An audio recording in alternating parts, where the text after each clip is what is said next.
নমস্কার বন্ধুরা, অমৃত কথা চ্যানেলে আপনাদের সবাইকে জানাই স্বাগত। ওম নমো ভগবতে বাসুদেবায়। জয় মা লক্ষ্মী। বন্ধুরা, আজ পৌষ মাসের বৃহস্পতিবার। পৌষ মাসকে মা লক্ষ্মীর মাস বলে গণ্য করা হয়। এই সময়ে গ্রাম বাংলার প্রতিটি ঘরে নতুন শস্য তথা ধান্য লক্ষ্মীর আগমন ঘটে। আর শাস্ত্রমতে শস্যই হলো সমৃদ্ধির প্রতীক। তাই লক্ষ্মীর আগমন এই আনন্দ থেকেই পৌষ মাসকে লক্ষ্মীর মাস বলা হয়। পৌষ মাসে প্রত্যেক বৃহস্পতিবারে আমরা মা লক্ষ্মীর আরাধনা করে থাকি। বলা হয় এই মাসের প্রত্যেক বৃহস্পতিবারে মা লক্ষ্মীর ভক্তি ভরে পূজা করলে ঘরে ধন ধান্য ভরে ওঠে। পরিবারের উপর থেকে যাবতীয় আর্থিক সংকট দূর হয়। বন্ধুরা, পৌষ মাসে যদি মা লক্ষ্মীর পূজা করে থাকেন তাহলে মা লক্ষ্মীর সঙ্গে সঙ্গে আরো 3টি নৈবেদ্য নিবেদন করতে হয়। আর এই 3টি নৈবেদ্য ভগবান শ্রী বিষ্ণু, কুবের দেবতা এবং ইন্দ্রদেবের উদ্দেশ্যে আপনারা সাধ্য ও সামর্থ্য অনুযায়ী কিছু নৈবেদ্য নিবেদন করতে হয়।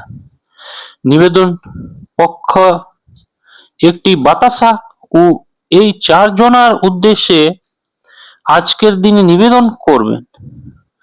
পৌষ মাসে বৃহস্পতিবারে মা লক্ষ্মীর পূজার সময় ঘট গঙ্গা জল, আমের ডাল, ডাব, সিঁদুর, পান, সুপারি, আতপ চাল, সামান্য মিষ্টি ও ফল নিবেদন করতে হয়। যদি কোনো উপকরণ সংগ্রহ করতে না পারেন সেক্ষেত্রে মায়ের কাছে ক্ষমা চেয়ে উক্ত উপকরণটি পূজার সময় নাম নিয়ে মনে মনে মায়ের উদ্দেশ্যে নিবেদন করলেও হবে।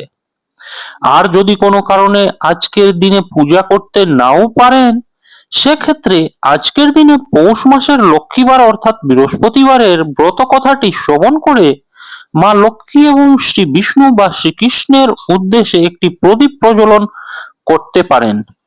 তাতেও আজকের ব্রতের পূর্ণ ফল অনেকাংশে লাভ করা যায়। তাই বন্ধুরা, আজ পৌষ মাসের বৃহস্পতিবারে একবার হলেও শ্রবণ করুন পৌষ মাসের মা লক্ষ্মীর ব্রত কথা।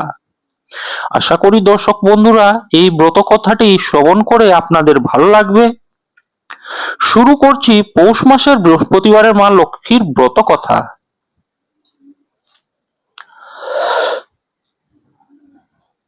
এক দেশে এক গরিব বিধবা বামনী থাকতো।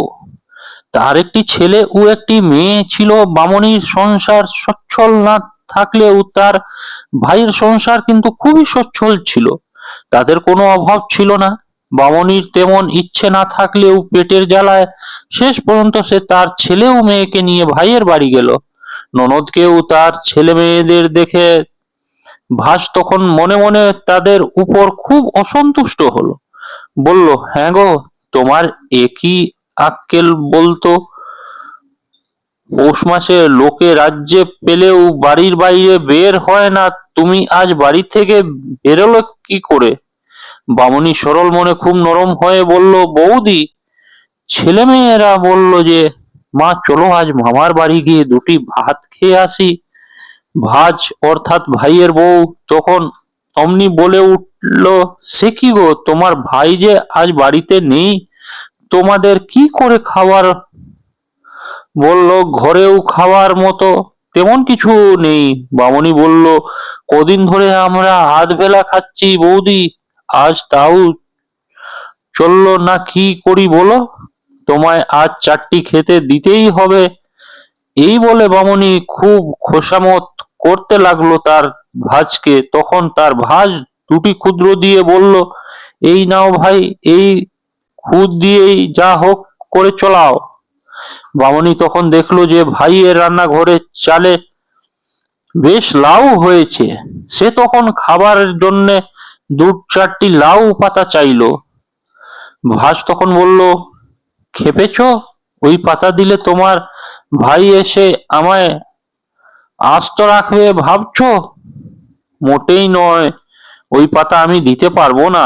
বামনী তখনই ছেলে আর মেয়েকে নিয়ে ফিরে যাচ্ছিল। ভাস তখন বললেন, চলেই না হয়ে যাচ্ছ, তখন আমার মাথায় দুটো পাকা চুল তুলে দিয়ে যাও না দিদি। বামুনি বলল, সে কি বৌদি, আজকে তো লক্ষ্মীবার, লক্ষ্মীবারে কি চুল তুলতে আছে? ভাস তখন বলল, লক্ষ্মীবারে চুল তুলতে নেই নাকি? আর আমি যে লক্ষ্মীবারে তোমাদের ক্ষুদ্র দিলুম, দিয়ে যা সব ক্ষুদ্র, এই কথা বলে ভাস সমস্ত ক্ষুদ্র কেড়ে নিল। বামুনি তখন ক্ষুদ্রগুলো খেতে পেল না দেখে ছেলেও মেয়ের হাত ধরে কাঁদতে কাঁদতে ভাজের বাড়ি থেকে বেরিয়ে গেল। বাইরে বেরিয়ে বামুনি প্রতিজ্ঞা করলো যে আজ শুক্লপক্ষের বৃহস্পতিবার, লক্ষ্মীবার, মা লক্ষ্মীর নাম করে রাস্তায় যা কুড়িয়ে পাবো তাই রান্না করে ছেলে মেয়েদেরকে খাওয়াবো। খানিকটা পথ যাওয়ার পরে বামুনি রাস্তায় একটা মরা কেউটে সাপ পড়ে আছে দেখতে পেয়ে সেইটাকেই কুড়িয়ে নিয়ে বলল, আজ মা লক্ষ্মী যা মিলিয়ে দিয়েছেন তাই আমরা খাবো। সাপটা নিয়ে এসে বামুনি রাখতে লাগলো, কিন্তু কি আশ্চর্য, যে যতই জাল দে তা থেকে ততই সোনার ফেনা বেরোতে থাকে। বামুনি খুব অবাক হয়ে মা লক্ষ্মীকে বারবার নমস্কার করতে লাগলো। শেষে খানিকটা সোনার ফেনা তার ছেলেকে দিয়ে বাজারে বেচতে পাঠালো। সোনার ফেনা বেচে ছেলেটি বেশ কিছু টাকা পেল, আর সেই টাকায় চাল ডাল তরকারি দই সন্দেশ কিনে আনলো। বামুনি তখন মা লক্ষ্মীর পুজো করে তারপর জল খেলো। বাকি সোনার ফেনা বিক্রি করে বামুনি বিস্তর টাকা পেল, আর সেই টাকায় সে সোনার আর হীরের গয়না গড়ালো, আর একটা খুব বড় বাড়ি তৈরি করলো। বামুনির ভাঁজ একদিন সকালবেলা উঠে দেখলো যে বামুনির কুড়ের চালা যেখানে ছিল সেটা আর নেই, সেখানে এখন মস্ত বড় বাড়ি উঠেছে। বামুনির এই অবস্থা কি করে হলো জানবার জন্য তার ভাঁজ ওদের সবাইকে নেমন্তন্ন করে পাঠাইলো। বামুনির তখন ছেলের বিয়েও হয়ে গেছে। সে তার ছেলের বউ আর মেয়েকে নানা রকম গহনা পরিয়ে খুব সাজিয়ে পালকি করে ভাজের বাড়িতে এসে পৌঁছালো। তাদের এইভাবে আসতে দেখে ভাঁজ তো অবাক। সে দেখলো ছেলের বউ আর মেয়ের গায়ে অত হিরে জহরাতের গয়না। সে তখন খুব আদর যত্ন করে মাছ মাংস নানা রকমের তরকারি সাজিয়ে তাদের খেতে বসালো। এইবার বামুনির ছেলের বউ আর তার মেয়ে তাদের সব গয়না গাঠি খুলে আসনের উপর রেখে খাবার তুলে তুলে বলতে লাগলো, আমার হার খাও, আমার বালা খাও, আমার তাগা খাও, আজ তোমাদের জন্যেই আমাদের নিমন্ত্রণ হয়েছে, তোমরাই ভালো করে খাও। ভাস তখন বামুনিকে জিজ্ঞাসা করলে, ব্যাপারটা কি? তখন বামুনি বলল, বৌদি একদিন তোমার বাড়িতে দুটি খেতে চেয়েছিল, সেদিন তুমি কিছুই খেতে দাওনি, কিন্তু আজকের এই নেমন্তনা তো শুধু ধন দৌলতের নেমন্তনা, সেই জন্য ওরা ওদের গয়নাগাটিকে নেমন্তনা খাওয়াচ্ছে, এ ওদের নেমন্তনা তো নয়। ভাস তখন নিজের সেই ব্যবহারের জন্য ননদের কাছে লজ্জায় ক্ষমা চেয়ে নিল। কিছুদিন খুব সুখ ভোগ করে বামুনি তার ছেলের বউ এবং মেয়েকে লক্ষ্মী পুজোর সমস্ত নিয়ম শিখিয়ে দিয়ে স্বর্গে চলে গেল।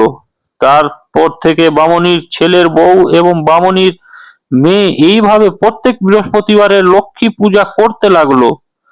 তারা লক্ষ্মীর মাহাত্ম্যের কথা চারিদিকে প্রচার করে দিল। সকলেই পৌষ মাসে বৃহস্পতিবারে বাড়িতে আলপনা দিয়ে মা লক্ষ্মী পূজা করতে শুরু করলো। পৌষ মাসে মা লক্ষ্মীর পূজা করলে ঘরে কখনো অভাব থাকে না, যশ মান প্রতিপত্তি বৃদ্ধি পায়। আশা করি দর্শক বন্ধুরা এই কথাটি শ্রবণ করে আপনাদের ভালো লেগেছে। ভালো লাগলে লাইক করবেন, শেয়ার করবেন। পৌষ মাসের পালনীয় বিধি সম্পর্কে জানতে চাইলে উপর দেওয়া এই ভিডিওটি দেখতে পারেন। এখানে পৌষ মাসের মাহাত্ম্য এবং কি করবেন ও করবেন না সে সম্পর্কে যাবতীয় বিষয়ে আলোচনা করা হয়েছে। সকলেই ভালো থাকুন, সুস্থ থাকুন। নমস্কার।